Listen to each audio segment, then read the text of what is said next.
கார்த்திகை பெண்களும் 6 குழந்தைகள் கதையிலும் அவ்வாறாக தான் இருக்கிறது. இந்த கதையின் சூட்சும விளக்கம் என்னவென்றால், சிவபெருமான் நெற்றியில் தோன்றிய நெருப்பையும் அதை தாங்கி சென்ற வாயு பகவானையும் எதை ஊமைப்படுத்தி சித்தர்கள் குறிப்பிடுகிறார்கள் என்றால், வாசி யோகத்தை மறைபொருளாக வைத்து உணர்த்துகிறார்கள். 6 தாமரை பூக்கள் எதை குறிப்பிடுகிறது என்றால் 6 சக்கரங்களையும் குறிக்கின்றது. இதில்தான் மிகப்பெரிய சூட்சுமம் ஒன்று சித்தர்கள் மறைத்து வைத்துள்ளார்கள்.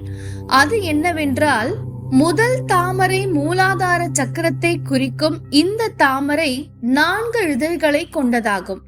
இதனுடைய நிறம் சிகப்பு நிறமாகும்.